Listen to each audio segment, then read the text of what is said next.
함께 말씀 보시겠습니다. 마태복음 13장 1절에서 17절까지 말씀입니다. 마태복음 13장 1절에서 17절까지 말씀입니다. 한 절씩 교독하도록 하겠습니다. 그날에 예수께서 집에서 나가사 바닷가에 앉으심에 큰 무리가 그에게로 모여들거늘 예수께서 배에 올라가 앉으시고 온 무리는 해변에 서 있더니 예수께서 비유로 여러 가지를 그들에게 말씀하여 이르시되 씨를 뿌리는 자가 뿌리러 나가서 뿌리새 더러는 길가에 떨어지매 새들이 와서 먹어버렸고 더러는 흙이 얕은 돌밭에 떨어지매 흙이 깊지 아니하므로 곧 싹이 나오나 해가 돋은 후에 타서 뿌리가 없으므로 말랐고 더러는 가시떨기 위에 떨어지매 가시가 자라서 기운을 막았고 더러는 좋은 땅에 떨어지매 어떤 것은 100배 어떤 것은 60배 어떤 것은 30배의 결실을 하였느니라. 귀 있는 자는 들으라 하시니라. 제자들이 예수께 나와 이르되 어찌하여 그들에게 비유로 말씀하시나이까. 대답하여 이르시되 천국의 비밀을 아는 것이 너희에게는 허락되었으나 그들에게는 아니 되었나니 무릇 있는 자는 받아 넉넉하게 되되 없는 자는 그 있는 것도 빼앗기리라. 그러므로 내가 그들에게 비유로 말하는 것은 그들이 보아도 보지 못하며 들어도 듣지 못하며 깨닫지 못함이니라. 이사야의 의미 그들에게 이루어졌으니 일렀으되 너희가 듣기는 들어도 깨닫지 못할 것이요 보기는 보아도 알지 못하리라. 이 백성들의 마음이 완악하여져서 그 귀는 듣기에 둔하고 눈은 감았으니 이는 눈으로 보고 귀로 듣고 마음으로 깨달아 돌이켜 내게 고침을 받을까 두려워함이라 하였느니라.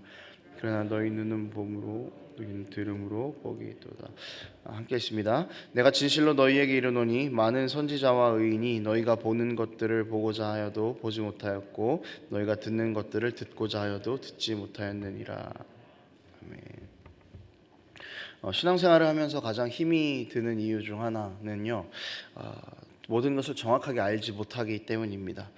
특히 주님께서 다시 오셔야지 우리가 이 땅에서 인내하고 있는 것들이 끝이 나고 또 결실을 맺을 것인데 주님이 정확하게 우리에게 언제 오시는지 마지막 때가 언제인지 우리가 알지 못하기 때문에 우리가 신앙생활을 이어가는 것 인내하면서 그렇게 좀 힘든 시간을 그렇게 늘 보내오는 것 같습니다. 언제쯤 주님을 믿는 것으로 고난받는 것이 끝날지 모르고 언제쯤 주님을 사랑하면서 이 땅 가운데에서 세상 가치를 버리고 살아가는 것이 끝나게 될지 그것들을 잘 모르기 때문이죠. 그래서 이렇게 어려움 가운데 있는 우리에게 가장 중요한 것은 하나님의 말씀인 것입니다. 왜냐하면 이 말씀 안에는 하나님의 약속이 담겨 있고 하나님의 소망이 담겨 있고 우리를 향한 주님의 위로가 담겨 있기 때문이죠. 비유로 말씀하시는 오늘 본문에도 역시 복음의 소망이 담겨져 있습니다. 오늘 우리가 함께 짧은 말씀을 나누면서 복음의 소망을 또 발견해서 우리 가운데 주어진 그 믿음의 싸움들을 정말 충실하게 또 성실하게 잘 싸워내기를 감당하는 그런 시간이 되었으면 좋겠습니다. 예수님께서는 갈릴리 무태 묶여있던 배에 오르셨습니다. 그리고 그 배 주변으로 몰려든 사람들에게 복음을 전하기 시작하죠. 천국 말씀을 전하기 시작하십니다. 사실 오늘 본문은 17절까지 끊기에는 조금 무리가 있습니다. 왜냐하면 18절 이후부터 다시 한번 씨 뿌리는 비유가 나오는데요.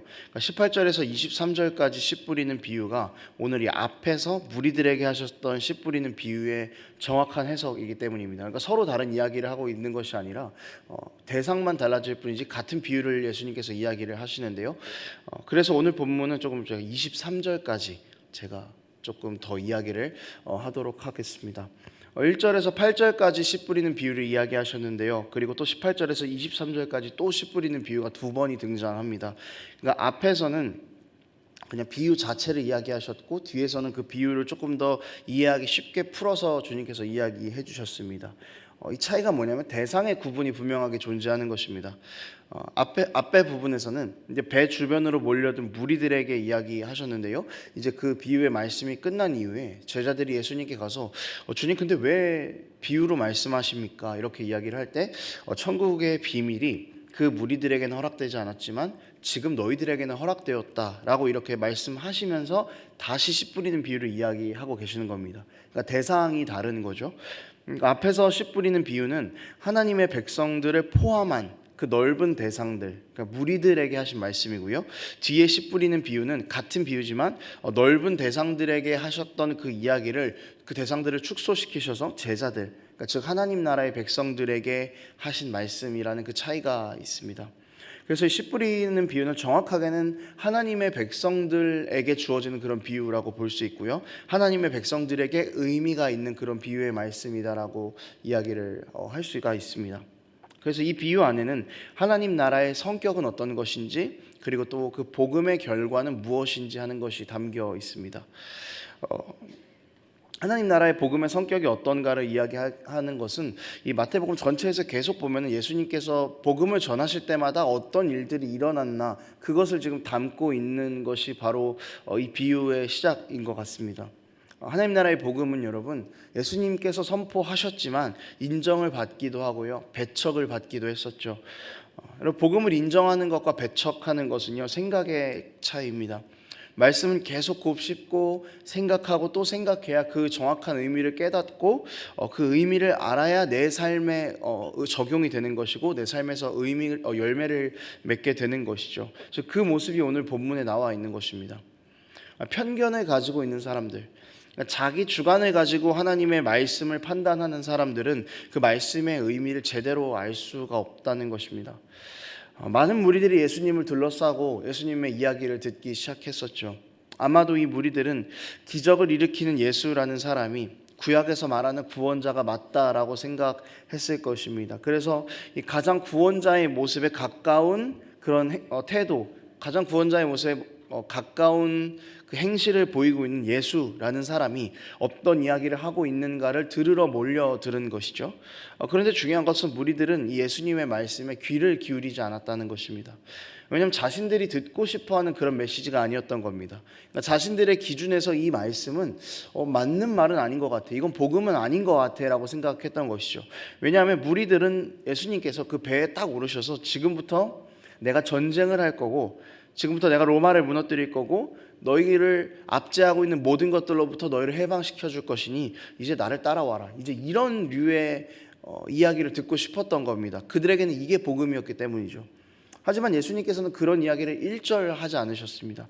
그러니까 무리들은 복음을 배척했고 더 이상 그것을 듣고 생각하지 않았습니다. 당연히 복음을 인정하지 않은 것이죠. 그래서 예수님께서 귀 있는 자는 들으라 라고 이야기하시는 것은 단순하게 그 복음을 들어라 라는 이야기를 넘어서서 복음을 들었다면 무엇이 맞나 생각하고 또 곱씹고 너의 마음 가운데로 들어가도록 하라라는 그런 이야기가 되는 것입니다. 그러니까 자신들의 기준을 가지고 복음을 판단하고 듣지 않는 무리들에게 일종의 경고를 하는 것이죠. 여러분, 복음을 듣고 또 생각하고 이렇게 내 마음으로 곱씹다 보면은 그 복음의 결과를 우리가 발견할 수 있게 됩니다. 그리고 이 복음의 결과는 주님 다시 오실 그날까지 복음을 전하는 사명을 감당해내는 우리들, 그런 그리스도인들에게는 큰 위로가 되는 것입니다. 여러분, 사실 이 농부가 뿌린 씨앗은 전부 다 결실을 맺지 못했습니다. 그러니까 말씀을 듣고 배척하는 사람들도 있지 않았습니까? 그러니까 중요한 것은 배척하기도 하고 말씀이 열매를 맺지 못하는 것 같은 상황 가운데에서도, 그런 고난이 있고 어려움이 있는 가운데에서도 씨앗은 결실을 맺었다라는 것이 중요한 것입니다. 여러분, 우리가 복음을 전할 때에 배척이 있고 또 고난이 있습니다. 때로는 이 씨앗을 낭비하는 것 같은 느낌이 들기도 하죠. 오늘 본문에 보면은 최소한 이 농부는 씨앗을 3분의 2는 땅에다가 버린 겁니다. 씨가 자라지 않을 때도 있는 거죠, 우리가 복음을 전할 때. 그러나 우리가 열심히 복음을 전하는 우리 삶을 통해서 뿌려져서 결실을 맺기만 하면 그 결실이 30배, 60배, 100배의 열매를 낸다라는 것입니다. 여러분, 이것이 우리에게 위로가 되는 것이죠. 그리스도인으로 살아간다라는 것은요, 복음을 전한다는 것입니다. 이거 절대 분리될 수가 없는 것입니다. 어떤 방식으로든지 내가 할 수 있는 모든 방법들을 가지고 복음을 흘려보낸다라는 것이 우리가 그리스도인이라는 것을 의미하는 것입니다. 여러분, 우리가 복음을 흘려보내면은 낙담할 때가 참 많지 않습니까? 오히려 기쁠 때보다 그냥 숫자로 쳐보면 낙담할 때가 훨씬 더 많은 것 같아요.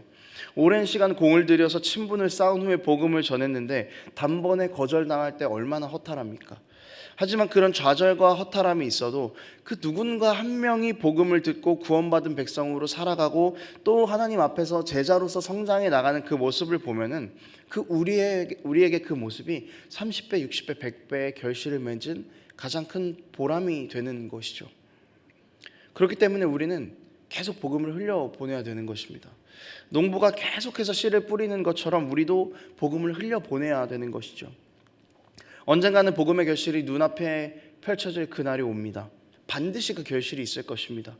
그래서 이 복음의 결과가 우리에게는 위로가 되는 것이죠. 30배, 60배, 100배가 우리에게 위로가 되는 것입니다.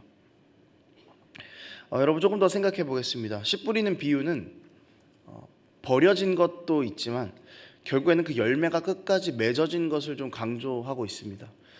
하나님 나라의 열매를 잘 맺을 수 있는 사람들은 어떤 사람들인가에 대한 그런 이야기를 조금 하고 있는 것이기도 하죠. 여러분이 하나님 나라의 열매를 잘 이 땅 가운데서 맺을 수 있는 사람들은 앞에서 이야기했던 것처럼 말씀을 잘 듣고 생각하고 곱씹고 적용하면서 열매를 맺는 그런 사람들입니다. 본문에 나오는 밭들은요, 그 좋은 땅을 제외하고는 긍정적으로 반응했지만 이내 다시 부정적으로 끝이 납니다. 그러니까 처음부터 완전히 부정적인 것이 아니라 처음에는 긍정적이었지만 이내 곧 부정적이게 바뀌는 거죠. 돌밭에 뿌려진 씨는 말씀을 듣고 기쁨으로 받기는 했습니다. 그런데 견디다가 넘어진 것이죠. 가시떨기에 떨어진 그 씨앗, 말씀을 듣기는 했으나 세상의 염려와 재물의 유혹에 다시 빠진 사람을 이야기한다, 그렇게 주님께서 이야기하지 않으십니까? 일단 받은 겁니다. 일단 복음을 들은 거고 일단 복음에 반응을 한 것입니다. 하지만 이 공통점은 뭐냐면 인내하는 것에 실패했다라는 것이죠. 여러분, 우리 삶 가운데서 복음의 열매를 맺기 위해 우리에게 필요한 것은 인내해내는 것입니다. 주님 다시 오실 날이 언제일지 우리 정확하게 알지 못하지만 말씀 안에서 이것이 이미 약속되었기 때문에 하나님의 나라가 이미 우리 가운데 있다고 말씀하시기 때문에 우리는 이것을 신뢰하고 붙잡아야 하는 것이죠. 언제나 우리 상태를 말씀 앞에서 점검하고 우리 마음 가운데 뿌려진 복음의 씨앗들을 세상의 기준들이 침범해서 열매 맺지 못하게 막는 것들이 있다면 여러분, 우리는 그 유혹들을 늘 쳐내는 믿음의 결단이 반드시 필요할 것입니다. 그러니 여러분, 우리 끝까지 견디면서 이 복음의 열매, 생명의 열매를 맺는 성도 한 사람 한 사람으로 그렇게 서나갈 수 있었으면 좋겠습니다. 말씀을 정리하겠습니다. 오늘 우리 씨 뿌리는 비유를 나눴는데요, 이 비유 안에는 하나님 나라의 성격이 담겨 있고 우리에게 인내하라라는 그 소망의 메시지가 담겨 있습니다. 여러분, 정말 감사한 것은 뭐냐면은 우리는 모두 이 비유의 메시지를 들은 사람들이라는 것입니다. 그리고 이 비유의 뜻을 알고 있는 사람들이라는 것이죠. 주님께서 제자들에게 비유의 정확한 뜻을 알려주신 것은 역시 우리에게 하신 이야기이기도 한 겁니다. 주님께서는 우리가 주님 다시 오실 그날까지 복음을 전하는 것, 복음을 흘려보내는 것을 멈추지 않기를 원하셨습니다. 그리고 우리 가운데 그 맺은 씨앗, 우리 가운데 뿌려진 씨앗들이 반드시 열매 맺을 그날이 올 것이니 인내하기를 또한 원하셨습니다. 그렇게 세상의 기준들을 이겨내기를 원하셨죠. 그래서 우리 모두가 30배, 60배, 100배의 생명의 열매를 맺는 그런 성도들이 되기를 주님께서는 원하고 계십니다. 그러니 여러분, 우리 앞이 잘 보이지 않을지라도 믿음으로 인내하면서 성도에게 주어진 이 사명의 길을 잘 감당해내는 우리의 삶이 되기를 원합니다. 주님 다시 오실 그날까지 이 세상의 기준들을 이겨내고 인내하면서 생명의 열매가 우리 안에 맺히고 또 생명의 열매를 맺어내는 그런 귀한 은혜를 누리는 그리스도인 된 우리, 참된 제자 된 우리의 삶이 되기를 원합니다. 기도하겠습니다. 하나님 아버지, 우리 가운데 복음이 열매 맺기를 원합니다.